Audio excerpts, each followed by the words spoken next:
This is the fairly new Panasonic GH5S. S for sensitivity, apparently.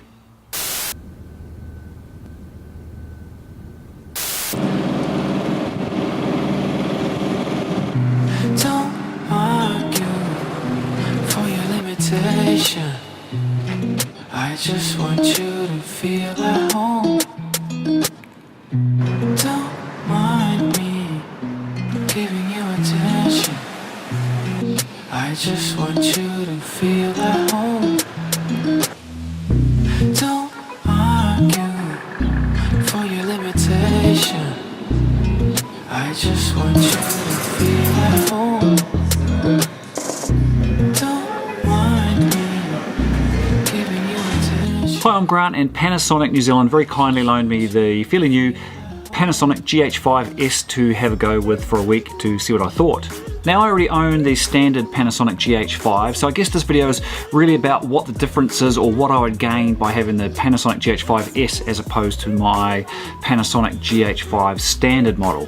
As I'm sure a lot of you have already read, the Panasonic GH5S's main party trick is its low light shooting capabilities, or you can shoot with ridiculously high ISO values with this camera. A lot of you that have visited my YouTube channel here will already know that I shoot a lot of real estate videos, so I was quite interested in the GH5S for its low light shooting capabilities, because that is often a scenario you get when shooting real estate interiors. I ran a few simple tests with the GH5S with ISOs up to 25,600. That's amazing. To my eyes, the image still looked good at 12,800 ISO, but it did start to break up a little at 25,600. Still hard to get my head around that big number. On the other hand, my standard GH5, I'm happy to push it to ISO 3200 at a pinch, but it really starts to break up at 6400 and above. So no surprises there that the GH5S outperforms the standard GH5. However, to be fair to the standard GH5, I'm yet to strike a scenario or a real-world shooting situation where I've actually had to push my standard GH5 above ISO 800, and I'm happy to run it to ISO 1600. So it's not a situation that actually has reared its head for me yet that I would have gone, or I would have been stuck with the standard GH5. However, with that being said, if someone approached me with regards to shooting a night shoot of a property, for example, a real estate video at night with all its lights on, perhaps even late at night or at dusk, then I really would quite like to have the ISO shooting power or capabilities of the GH5S as opposed to my standard GH5. Here's some more low light shooting examples from around my village. This cafe interior here was actually really very dark, and the ability to have ISO to compensate and still get a nice image was a pretty nice luxury to have. Other factors I was interested in with the GH5S was its 240 frames a second slow-mo, which I made a short video of previous to this one, and I'll link it above. There's Toby there with a scooter.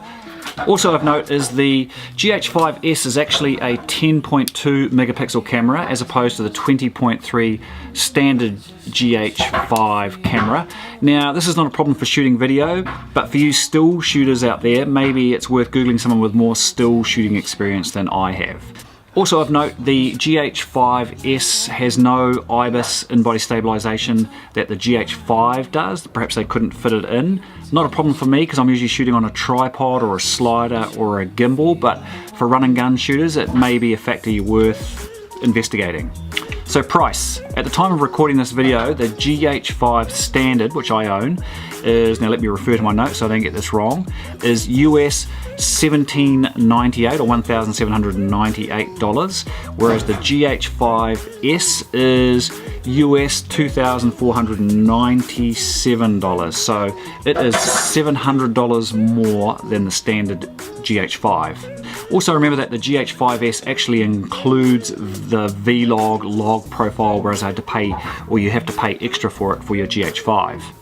Look at that exposure out there. It is a nightmare shooting videos outside. I have not been shooting videos in my office because I've got a whole lot of other people in there, which I need to get that situation fixed. Yeah, it's always, and now this is from many years shooting videos and interviews, shooting outdoors is the hardest place to shoot interview style situations.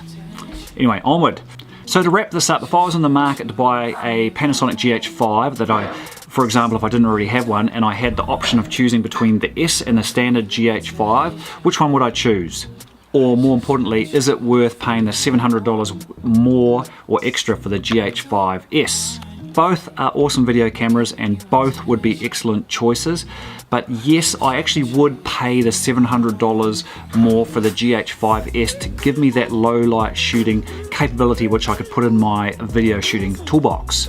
However, am I going to upgrade from my GH5 that I already own to the GH5S? No, I'm not. I'm happy with my GH5 and it currently meets all my shooting criteria and expectations. That's it from me. See you in the next video. That's Toby, my son. He's going to help me shoot the video. How many megapixels is that one, Tobes? I think it's something like 49. Yeah, 49 megapixels.